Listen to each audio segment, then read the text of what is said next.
Good morning. Yes, आज का हमारा टॉपिक है ट्रांसफर प्राइसिंग। देखिए इसका मतलब क्या है, ध्यान से समझना। आप पहले क्या हुआ कि मान लीजिए एक इंडियन कंसर्न है, अपन एक एग्जांपल ले लेते हैं कि एक इंडियन कंसर्न है, जैसे टाटा की कंपनी है इंडिया में। क्या टाटा का काम सिर्फ इंडिया में है या आउट ऑफ इंडिया भी है?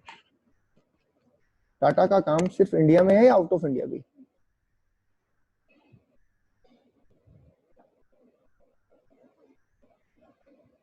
आउट ऑफ इंडिया भी है। तो ग्लोबलाइजेशन हुआ। जब ग्लोबलाइजेशन हुआ तो जो इंडियन कंसर्न्स थे उन्होंने अपना काम इंडिया से बाहर भी फैलाया। ठीक है, इन्होंने यूके में, यूएस में, यूएई में, ठीक है, इन कंट्रीज में भी अपना काम स्टार्ट कर दिया। ठीक है, ग्लोबलाइजेशन का पर्पज ये था कि बिजनेस को एक्सपांड किया जाए, बिजनेस को क्या किया जाए, एक्सपेंड किया जाए, मतलब बढ़ाया जाए, बहुत अच्छे से किया जाए और ग्रोथ हो। ठीक है, धीरे धीरे टाइम बढ़ा तो इन्होंने यहाँ खोल लिया टाटा यूके, यहाँ इन्होंने खोल रखा है क्या, टाटा यूएस। ठीक है, जैसे यूनिलीवर है ना, हिंदुस्तान यूनिलीवर, वैसा मान लीजिए। और यहाँ पे इन्होंने खोल रखा है टाटा यूएई। तो पहले तो इनका पर्पस था बिजनेस को बढ़ाना, और फिर इन्होंने दिमाग लगाया। क्या दिमाग लगाया कि भैया इसे तो हम एज ए टैक्स प्लानिंग भी यूज कर सकते हैं। कैसे कर सकते हैं पता है किसी को?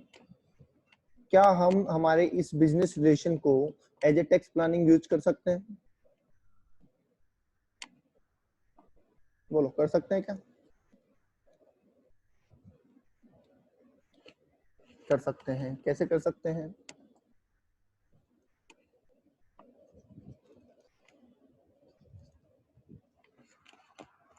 पता है किसी को कैसे कर सकते हैं? ठीक है, इंडिया में टैक्स रेट है 30%, कॉर्पोरेट्स की बात कर रहा हूँ। ठीक है, यूएई दुबई में है 0, यूएस में मान लेते हैं, अजम्पशन है 20%, और यूके में मान लेते हैं 10%। ये हमारी टैक्स रेट है। ये दोनों इंटरप्राइजेज एक ही बंदे की है या सेम ओनरशिप में है, ऐसा हम कह सकते हैं। ठीक है, अब क्या हम ऐसा कर सकते हैं, ये दोनों मिलके, जैसे मान लीजिए टाटा इंडिया और टाटा यूएई मिलके क्या ऐसा कर सकते हैं कि इंडिया के प्रॉफिट को तो ये डाउन कर दे और यूएई के प्रॉफिट को ये अप कर दे? ऐसा कर सकते हैं क्या कि ये ट्रांजेक्शन को इस तरीके से करें कि इनका इंडियन प्रॉफिट तो क्या हो जाए, कम हो जाए, और यूएई का प्रॉफिट इनका बढ़ जाए? कर सकते हैं क्या ऐसा? कर सकते हैं। उससे फायदा क्या होगा? तो उससे फायदा ये होगा कि इंडिया में तो टैक्स कम देना पड़ेगा, इंडिया में तो टैक्स कम देना पड़ेगा, और फॉरेन में टैक्स वैसे ही कम है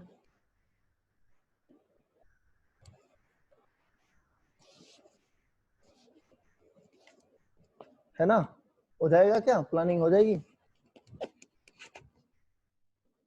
बोलिए, हो सकता है? हो सकता है। अब सवाल आता है कैसे, हाउ? तो पहला ये काम कर सकते हैं, परचेज एट हायर रेट। ये जो फॉरेन कंपनी है, मतलब अपनी जो यूएई ब्रांच है या यूएई की जो इंटरप्राइजेज हैं, उससे कुछ माल परचेज करेंगे और ज्यादा रेट पे करेंगे इंडिया में। तो ज्यादा करेंगे तो इसका प्रॉफिट तो क्या हो जाएगा, बढ़ जाएगा, और इसका प्रॉफिट क्या हो जाएगा, कम हो जाएगा। बताओ, सही है ये तरीका? सही कह रहा हूं मैं? सभी रिप्लाई कर सकते हैं, ऐसा नहीं है कि 2-3 जनों ने ही बोलना है।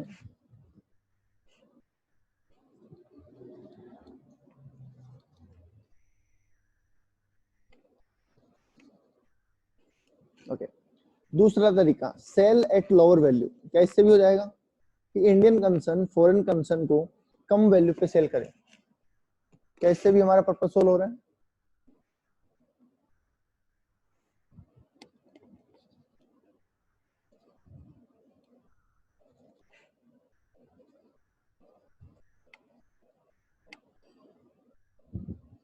Provide loan at lower rate, हम उसको लोन दे दें कम रेट पे, मतलब हमारी ज्यादा कॉस्ट आ रही है फिर भी हम उसको कम पे लोन दे दें, या फिर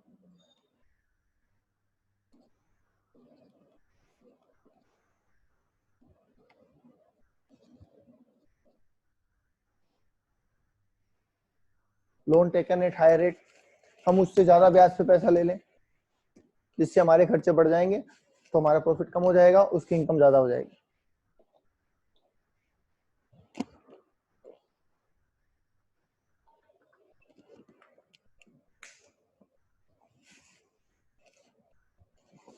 बोलिए ये सारे वे पॉसिबल है। हाँ, तो अब समझिए क्या करना क्या है हमें। आपने इनमें से कोई ट्रांजेक्शन कर दिया, जाहिर सी बात है सही रेट पे तो नहीं किया होगा, क्योंकि अगर सही रेट पे करते तब तो प्लानिंग कहाँ से होती। तो आपने गलत रेट पे, ठीक है, फिक्टिशियस रेट पे या लोअर रेट पे या हायर रेट पे ऐसा कुछ ट्रांजेक्शन किया है जो कि सही रेट पे नहीं है। इनकम टैक्स वाले कहते हैं कि भैया तुमने टैक्स चोरी की है, तुमने इंडिया का टैक्स कम किया है, तो इसे रोकने के लिए हम तुम्हारा असेसमेंट करेंगे हमारे हिसाब से, हम वो रेट निकालेंगे जिस रेट पे ट्रांजेक्शन होना चाहिए था, ठीक है, और उस रेट को क्या नाम देते हैं,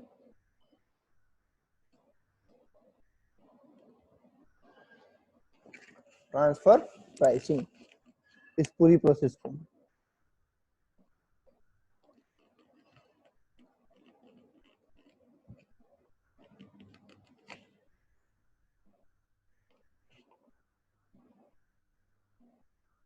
ठीक है, इस प्रोसेस को क्या कहते हैं, ट्रांसफर प्राइसिंग। और जो प्राइस निकालते हैं उसको क्या बोलते हैं, ALP, आर्म्स लेंथ प्राइस। बताइए ये बात समझ में आती है यहाँ तक। एक बार दोबारा सुन लीजिए। इंडियन कंसर्न अपनी फॉरेन ब्रांचेज या एसोसिएट्स या कुछ कंपनियां बनाती हैं, उनके थ्रू वो फॉरेन में बिजनेस करती हैं, इनके बीच ये कुछ ट्रांजेक्शन ऐसे प्लान करते हैं जो इंडिया के प्रॉफिट को कम करें और फॉरेन के प्रॉफिट को बढ़ा दें, जिससे इंडिया का टैक्स कम हो जाए क्योंकि रेट ज्यादा है और फॉरेन का टैक्स वैसे ही कम है, तो टैक्स की सेविंग हो जाती है। इसमें परचेज हो सकती है कि हम ज्यादा रेट पे माल खरीद लें, हम हमारा माल कम रेट पे बेच दें, हम लोन कम रेट पे दे दें या ज्यादा पे ले लें। ये सारे ट्रांजेक्शन ऐसे हो सकते हैं जिससे हम हमारे इंडियन कंसर्न का प्रॉफिट कम कर सकते हैं और फॉरेन कंसर्न का प्रॉफिट बढ़ा सकते हैं। इस चीज को रोकने के लिए एक प्राइस निकाली जाएगी जिसका नाम होगा ALP, आर्म्स लेंथ प्राइस, और जिस प्रोसेस को हम बोलेंगे ट्रांसफर प्राइसिंग। बताइए बात क्लियर है, कंसेप्चुअली ये बात क्लियर है, सभी का जवाब चाहिए बेटा।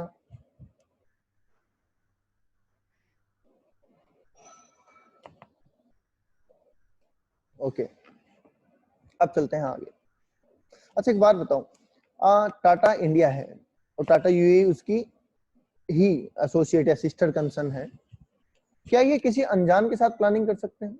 मान लीजिए यहाँ पे कोई है BMW UK है, क्या इसके साथ प्लानिंग कर सकता है? कोई मतलब नहीं है, दोनों का कोई लेना देना नहीं है, वैसे एक अनरिलेटेड पार्टी है, क्या इस अनरिलेटेड पार्टी के साथ टाटा इंडिया मैनिपुलेशन कर सकता है?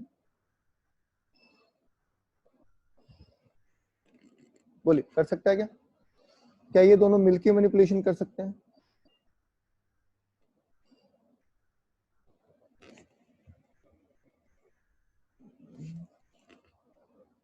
जल्दी बोलिए भाई। नहीं बेटा, इलीगल कामों के एग्रीमेंट नहीं होते हैं, लीगल कामों के एग्रीमेंट होते हैं बेटा, इलीगल के एग्रीमेंट नहीं होते, ठीक है। अच्छा मैं आपको एक छोटा सा एग्जांपल और देता हूँ, छोटा सा एग्जांपल है ना। मेरी एक पार्टनरशिप फर्म है और पार्टनरशिप फर्म में प्रॉफिट ज्यादा है, तो मुझे लगता है यार 30% टैक्स देना पड़ेगा। तो आप लोग टैक्स के एक्सपर्ट हो चुके हो इतने दिन में, आप मुझे कोई तरीका बताओ जिससे मैं अपना टैक्स बचा लूं।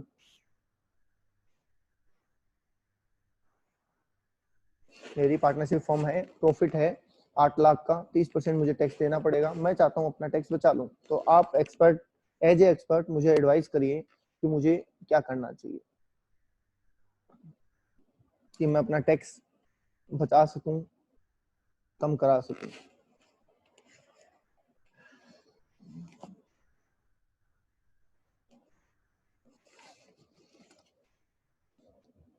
एक्सपेंसेस बढ़ा दो। बाकी लोग एक ही एक्सपर्ट है क्या? डोनेशन, डोनेशन तो अलाउेबल ही नहीं है। अच्छा, डिडक्शन, एज डिडक्शन बोल रहे होंगे। डोनेशन वैसे खर्चे के रूप में अलाउ नहीं है, हाँ एज ए डिडक्शन देखा जा सकता है। और बाकी लोग पार्टिसिपेट करो भाई, फटाफट बोलो, ऐसे थोड़ी। चलिए ठीक है रीस, आपने कहा एक्सपेंसेस बढ़ा दो।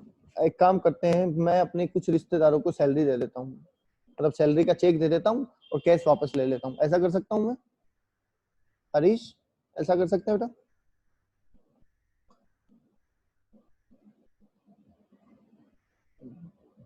नहीं नहीं नहीं यार, ठीक है, तो मतलब मैं ऐसा कर सकता हूँ कि मैं अपने रिश्तेदारों को चेक दे दूं और उनसे केस वापस ले लूं। ठीक है। अच्छा, मैं किसी अनजान के साथ भी ऐसा कर सकता हूँ क्या? किसी अनजान को कहूँ कि भैया देख मेरा प्रॉफिट ज्यादा आ रहा है, मैं तुझे अपना एम्प्लॉय बता देता हूँ, हर महीने मैं तुझे 50,000 का चेक दूंगा, तू मुझे 50,000 रुपए वापस दे देना। बोलिए, किसी अनजान के साथ कर सकता हूँ? नहीं, तो कहीं को लेके भग गया, तो कल को वो पैसे लेके भग गया तो मैं तो उसका कुछ नहीं कर सकता।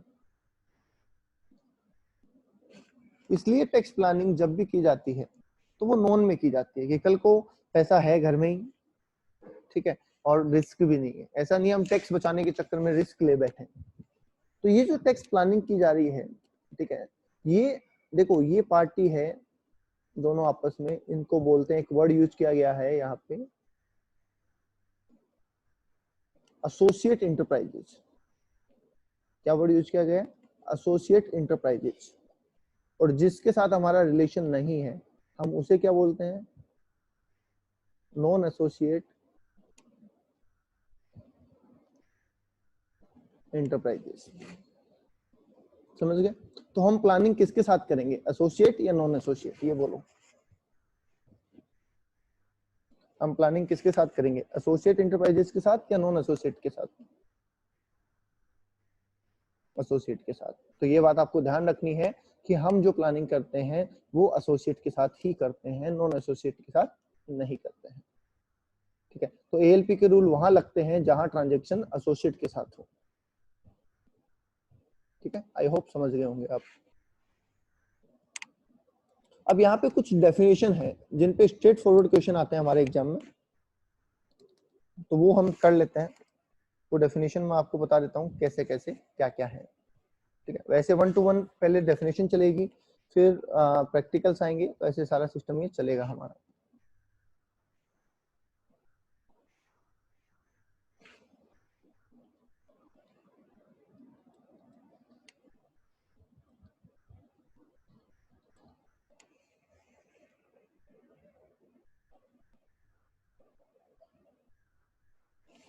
सबसे पहली जो डेफिनेशन दी गई है यहाँ पे देखिए, वो क्या बोली गई है?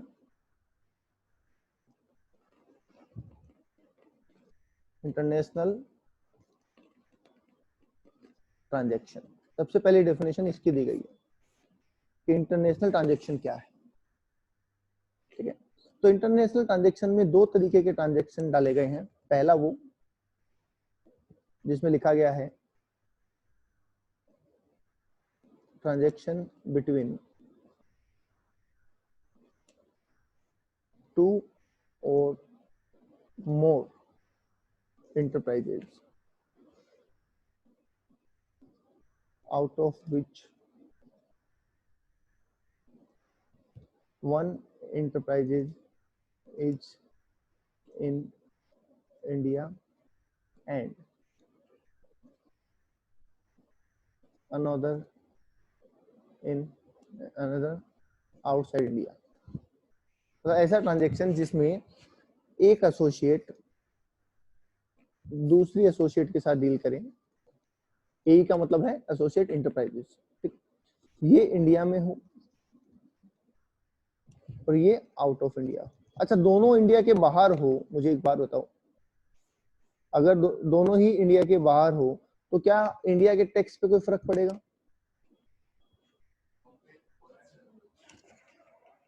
अगर दोनों ही इंडिया के बाहर हो तो फर्क पड़ेगा नहीं, इसलिए वहां पे ये रूल लगाने की जरूरत ही नहीं है। रूल लगाने की जरूरत कहाँ है?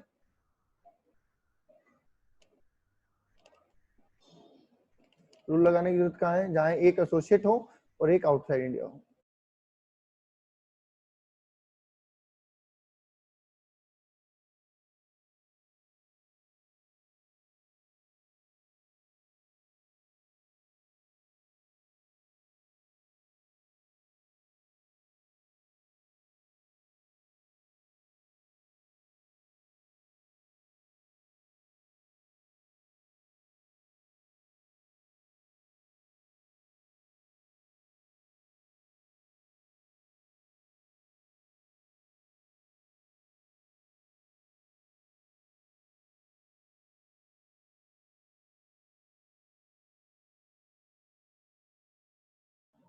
हाँ जी, ओके।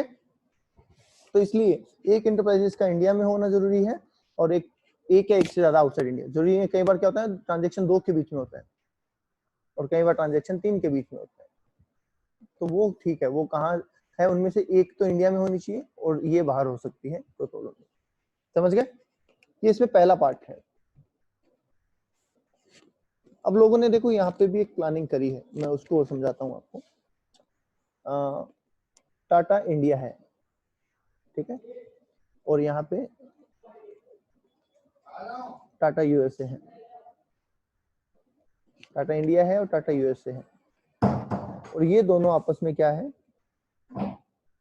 एसोसिएट इंटरप्राइजेस है, ठीक है। अब टाटा यूएसए को एक ऑर्डर मिलता है, किससे मिलता है? BMW यूएसए से एक ऑर्डर मिलता है। आई बात समझ? BMW से इनको एक कॉन्ट्रैक्ट मिलता है। अब दिक्कत ये है कि इसको जो सप्लाई करनी है, टाटा यूएसए को जो BMW यूएसए को जो सामान देना है, वो सामान इंडिया वाली ब्रांच बनाती है, ठीक है। तो इसने इसको कॉन्ट्रैक्ट दिया, देखो ध्यान से समझना, इसने इसको कॉन्ट्रैक्ट दिया और ये इससे माल मंगवाएगा। अगर ये दोनों आपस में इस ट्रांजेक्शन को करते हैं तो क्या ट्रांसफर प्राइसिंग प्रोविजन लगेंगे? मान लीजिए इसने 1000 में इससे सामान मांगा और इसने इसको कहा कि भैया तुम मुझे 400 में दे दो, मैं उसको 1000 में दे दूंगा, तो क्या इन दोनों के ऊपर ट्रांसफर प्राइसिंग प्रोविजन लगेंगे?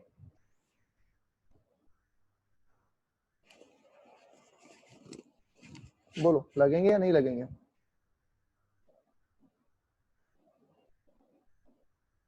नहीं लगेंगे। बाकी लोग नहीं, क्यों नहीं लगेंगे भाई? इंडिया में है ना टाटा इंडिया। वेरी गुड दीपक, दक्षिता वेरी गुड। और क्यों नहीं लगेंगे, रीजन क्या है? इंडिया में है टाटा, ये इंडिया में है यूएसए, दोनों के बीच में ट्रांजेक्शन हो रहा है, इससे क्या मतलब पड़ता है कि ये आगे किसको दे रहा है, उससे क्या फर्क पड़ता है? तो इससे थोड़ी फर्क पड़ता है कि टाटा यूएसए आगे BMW को दे रहा है या XYZ को दे रहा है, उससे क्या फर्क पड़ता है? तो लगेंगे, यस। पर इन्होंने एक और एक्स्ट्रा प्लानिंग की, ठीक है, इनका दिमाग कुछ एक्स्ट्रा चलता है। टाटा यूएसए ने कहा टाटा इंडिया को कि भैया तुम एक काम करो, तुम ये सामान मेरे को अगर दोगे तब तो टीपी लगेगा, ट्रांसफर प्राइसिंग लगेगा, तुम ये सामान सीधा किसको ट्रांसफर कर दो? BMW को कर दो, ठीक है। और मान लीजिए कि 400 रुपए की बिलिंग तुम उसको कर देना, बाकी मैं एडजस्ट कर लूंगा, आप तो ये सामान उनको दे देना और 400 रुपए की बिलिंग करवा देना, बाकी 600 की बिलिंग मैं कर दूंगा इनको। इन्होंने ये दिमाग लगाया, ठीक है, ये तो उनको पता था कि यहाँ पे तो ट्रांसफर प्राइसिंग लग जाएगा। क्या टाटा इंडिया और BMW यूएसए के बीच में जो ट्रांजेक्शन हुआ है, क्या इस पे ट्रांसफर प्राइसिंग प्रोविजन लगेंगे?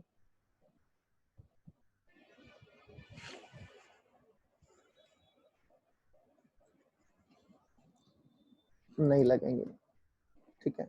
अब नहीं लगेंगे तो ये तो मस्त काम हो गया ना। देखो दोबारा पूरा ट्रांजेक्शन ध्यान से सुनना, कितनी बढ़िया प्लानिंग हुई है।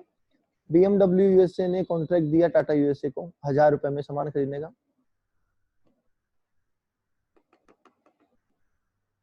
वो तो है ना, वो तो पूरा बता रहा हूँ ना। BMW यूएसए ने 1000 रुपए के हिसाब से कुछ सामान खरीदने का टाटा यूएसए को कॉन्ट्रैक्ट किया। टाटा यूएसए ने टाटा इंडिया को कहा कि तुम ये सामान उनको सप्लाई कर दो और 400 की बिलिंग के हिसाब से कर देना, बाकी 600 की बिलिंग मैं कर दूंगा। BMW यूएसए को क्या फर्क पड़ता है, वो कहते साहब कैसे भी करो, मुझे तो 1000 में सामान मिलना है, तो मुझे तो 1000 में सामान मिलना है ना। तो इसको वैसे फर्क नहीं पड़ता, इसको इसका सामान मिल रहा है 1000 में, इसको वैसे फर्क नहीं पड़ रहा, ये अपना 400 में दे रहा है, ठीक है। तो इस तरीके से भी तो इंडिया का प्रॉफिट घटाया गया और टाटा यूएसए का बढ़ाया गया, ऐसा भी तो कर दिया गया। समझ रहे हैं बात को। तो इसको भी इंटरनेशनल ट्रांजैक्शन में इंक्लूड करने के लिए क्या प्रोविजन बनाया गया वो देखो। एक डेफिनेशन लिखी गई कि transaction between associate enterprises and non-associate enterprises. Transaction between associate enterprises and non-associate enterprises for which non-associate enterprises and another associate enterprises have prior agreement. देखो कितनी टेक्निकल डेफिनेशन बनाई गई है, ध्यान से समझना। ट्रांजैक्शन बिटवीन एसोसिएट इंटरप्राइजेस, यहाँ पे एसोसिएट का मतलब है टाटा इंडिया से, ठीक है। एंड नॉन एसोसिएट इंटरप्राइजेस, यहाँ पे मतलब है इससे। आगे बात समझना।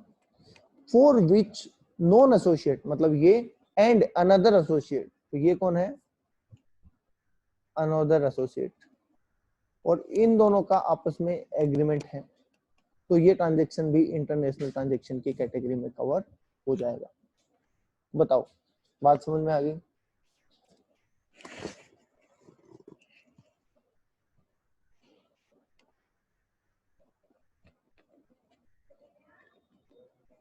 बोलो भाई बोलो, सब लोग बोलो। इंटरनेशनल ट्रांजैक्शन की ये डेफिनेशन समझ में आ गई। 2 पॉइंट हमने कहा, एक डायरेक्ट और एक इनडायरेक्ट।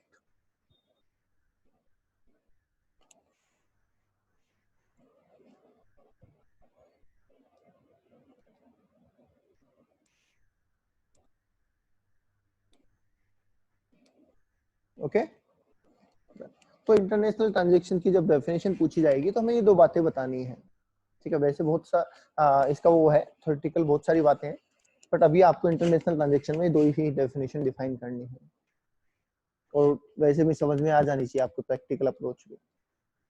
बोलिए आगे बात समझ में।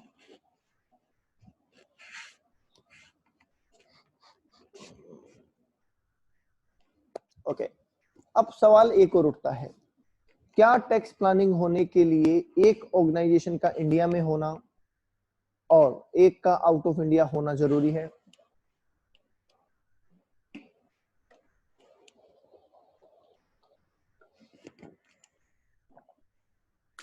टैक्स प्लानिंग होने के लिए एक ऑर्गेनाइजेशन का इंडिया में और एक का इंडिया से बाहर होना जरूरी है? यस। अच्छा, दो अभी थोड़ी देर पहले ही मैंने आपसे पूछा एक सवाल कि दोनों ही इंटरप्राइजेज इंडिया से बाहर हो तो क्या टैक्स प्लानिंग हो सकती है? दोनों ही इंटरप्राइजेज इंडिया से बाहर हो, एक यूके में है एक यूएस में है, तो क्या उससे इंडियन इनकम टैक्स पे कोई फर्क पड़ेगा या प्लानिंग होगी? नहीं होगी। Very good. चलिए लास्ट सवाल, अगर दोनों ऑर्गेनाइजेशन इंडिया में है तो क्या टैक्स प्लानिंग हो सकती है? अगर दोनों ही इंटरप्राइजेज इंडिया में है तो क्या टैक्स प्लानिंग हो सकती है?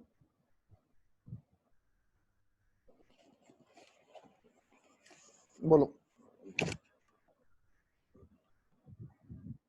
पहला था इंडिया और आउटसाइड इंडिया, आपने कहा यस टैक्स प्लानिंग हो सकती है। दूसरा कहा outside India and outside India, आपने कहा नो, हमें कोई मतलब नहीं है। तीसरी बात है इंडिया एंड इंडिया, क्या टैक्स प्लानिंग हो सकती है? आप कह रहे हैं यस, चलो मैं लिख देता हूँ यस। एक और बताइए कोई एग्जांपल देके कैसे। ये वाला पॉइंट आपका सही है, ये भी आपका सही है, ये मुझे थोड़ा सा डाउटफुल लग रहा है, तो मुझे इसका एग्जांपल देके बताइए हाउ। मेरी दो ऑर्गेनाइजेशन है, ठीक है, टाटा का ही ले लेते हैं, एक दिल्ली में है और एक उत्तराखंड में है, ठीक है। यूके लिख रहा हूँ, उत्तराखंड लिख रहा हूँ मैं, इंडिया, यूनाइटेड किंगडम मत समझ जाना। इन दोनों के बीच में प्लानिंग कैसे हो सकती है, चलो ये बताओ, कैसा क्या ट्रांजेक्शन करें?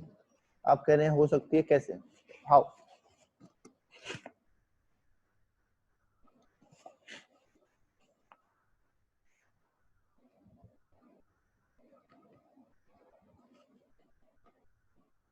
बोलो भाई, रिप्लाई करो बेटा, कैसे?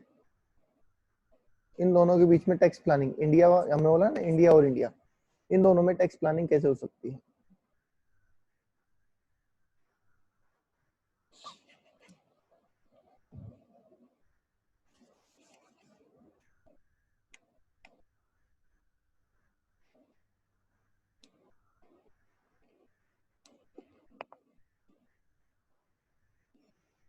बस बोलो भाई, फटाफट जल्दी बोलो थोड़ा सा। आपने कहा हाँ, गौरांग ने कहा, यश ने कहा, और किसने कहा था?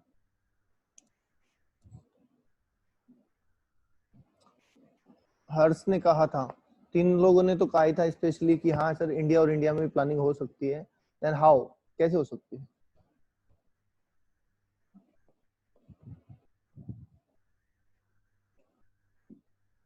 नहीं हो पाएगी।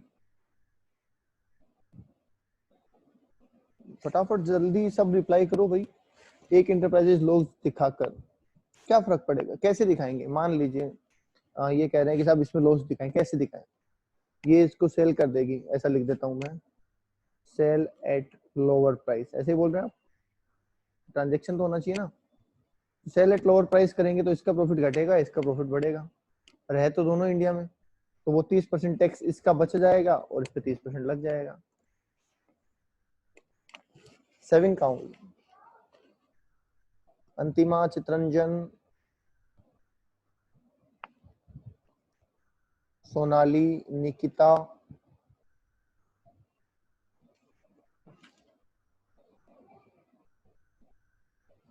जितना ज्यादा दिमाग लगाओगे उतना ज्यादा सीखोगे।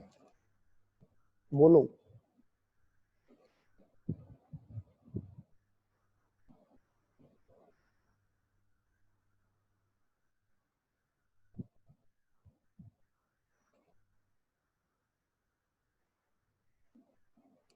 हाँ भाई गौरंग, ये बात समझ में आई कि अगर मैं ऐसा ट्रांजेक्शन दिखाता हूँ तो भी टैक्स प्लानिंग नहीं हो सकती? ठीक है, तो सवाल इसका आंसर क्या होगा फिर? इसका जवाब इंडिया टू इंडिया यस करें या नो करें? टर्नओवर तो ट्रांसफर हो सकता है, उससे क्या फर्क पड़ेगा टर्नओवर ट्रांसफर होने से? इसका 100 करोड़ था, ठीक है, इसका 120 करोड़ था, अब क्या होगा अगर मान लीजिए ऐसा कर दिया जाए, इसका 80 करोड़ कर दिया जाए और इसका 140 करोड़ कर दिया जाए, तो क्या फर्क पड़ेगा? उससे टैक्स सेविंग कहाँ है?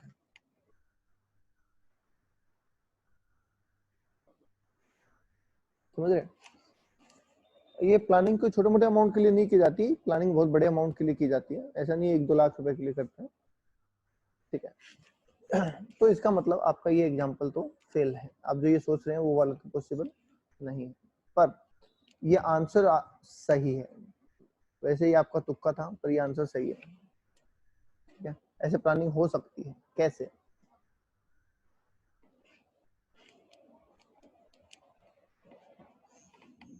वो देखो कैसे हो सकती है, यही वापस ले रहा हूं मैं आपका एग्जांपल, टाटा, दिल्ली, इंडिया, और यही मैं आपको वापस ले रहा हूं, टाटा, यूके, उत्तराखंड, इंडिया, पर मैं इसमें एड ऑन कर देता हूं सेज। हमारी ये यूनिट यूनिट सेज में है,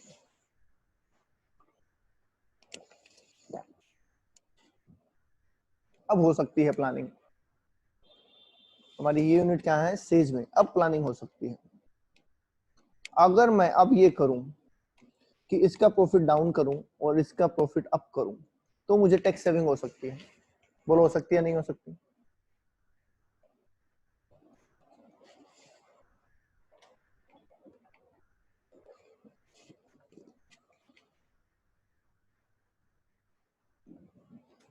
हो सकती है, अब हो सकती है। क्यों हो सकती है भाई? क्योंकि ये नॉर्मल है, इस पे 30% टैक्स लगता है, और ये सेज में एग्जेम्प्टेड है, इसलिए इस पे 0% टैक्स लगता है। तो मैं ये कर सकता हूँ कि यहाँ का प्रॉफिट घटा के और यहाँ का प्रॉफिट बढ़ा सकता हूँ।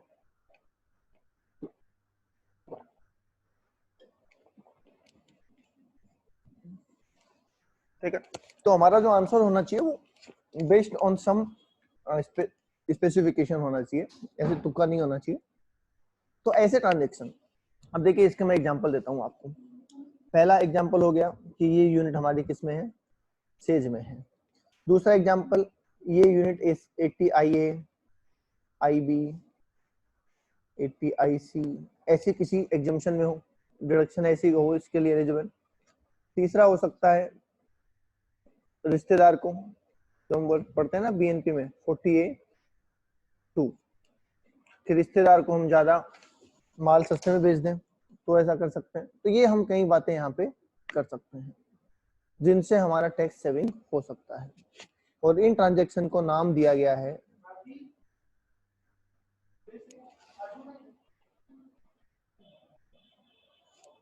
Specified domestic transaction.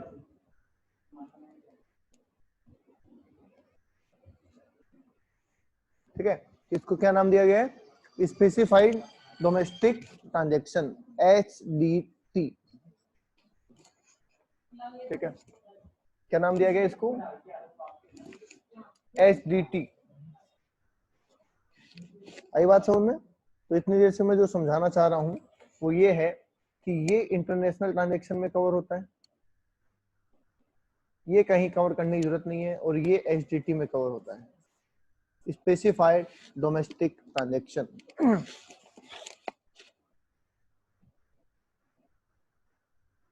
बताइए, यहां तक बात क्लियर है? स्पेसिफाइड डोमेस्टिक ट्रांजैक्शन क्या होते हैं? जब ऐसे दो ऑर्गेनाइजेशन के बीच में ट्रांजैक्शन हो जिसमें एक नॉर्मल ऑर्गेनाइजेशन हो और एक ऐसी एग्जेम्प्टेड ट्रांजैक्शन हो, एक ऑर्गेनाइजेशन ऐसी किसी रिलीफ में आती हो, तो उन दोनों के बीच में जो ट्रांजैक्शन होगा उसे स्पेसिफाइड डोमेस्टिक ट्रांजैक्शन बोली गई है, और इनमें भी टैक्स प्लानिंग पॉसिबल है, इसलिए इन पे भी ट्रांसफर प्राइसिंग के प्रोविजन लगते हैं। बोलिए, क्लियर है?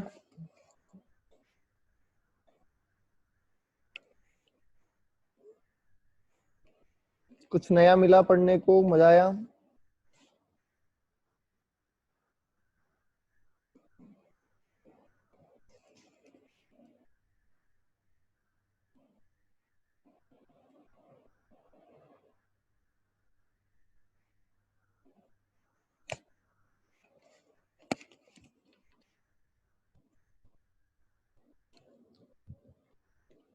पर गवर्नमेंट इस केस में क्या करेगा? गवर्नमेंट इस केस में ये करेगा कि ट्रांसफर प्राइसिंग, जो अपन ने बोला ना ALP, वो ALP निकालेगा और फिर ALP के हिसाब से वो ट्रांजेक्शन किया जाएगा।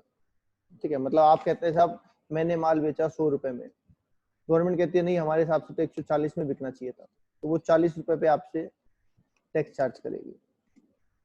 ठीक है, वो भी हम पढ़ेंगे। वो एक रीजनेबल प्राइस निकाल के देगी। जैसे अपन ने 40A2 में कहा था ना कि हमने रिश्तेदार को 50,000 सैलरी दी, उन्होंने कहा नहीं 20,000 होनी चाहिए, तो बैलेंस अमाउंट को डिसअलाउड कर दिया था। वैसे यहाँ पे भी एक रीजनेबल प्राइस निकाली जाएगी और उसका सॉल्यूशन किया जाएगा। तो आज मैंने आपको क्या क्या पढ़ा दिया मैं बता देता हूँ। इंटरनेशनल टैक्सेशन में इंटरनेशनल ट्रांजैक्शन की डेफिनेशन, स्पेसिफाइड डोमेस्टिक ट्रांजैक्शन की डेफिनेशन, और अब हमें पढ़नी है एसोसिएट इंटरप्राइजेस किसको कहते हैं उसकी डेफिनेशन। ठीक है, इंटरनेशनल ट्रांजैक्शन की मैं आपको पढ़ा चुका हूँ, SDT की आपको मैं बता चुका हूँ, और अब एसोसिएट की डेफिनेशन हमें पढ़नी है। ठीक, वो हम पढ़ेंगे कल, क्योंकि आज का टाइम हो चुका है। इन दोनों के लिए मैं आपको अभी नोट्स भेज दूंगा शाम तक। तो ये दो डेफिनेशन आपको रीड करनी है, सबसे पहले समझना है और याद भी करना है। इन तीनों में से स्ट्रेट फॉरवर्ड क्वेश्चन आता है और सीधी सीधी डेफिनेशन पूछी जाती है, मान के चलिए 5 मार्क्स का। तो इसलिए ये तीनों डेफिनेशन आपको बहुत अच्छे से याद होनी चाहिए। ये 2 आप आज करेंगे, ये कल मैं करवाऊंगा, ठीक है। तो यहाँ तक कैसा लगा, समझ में आ गया? एवरेज है, इजी है, हार्ड है, वो बता दीजिए। Thank you.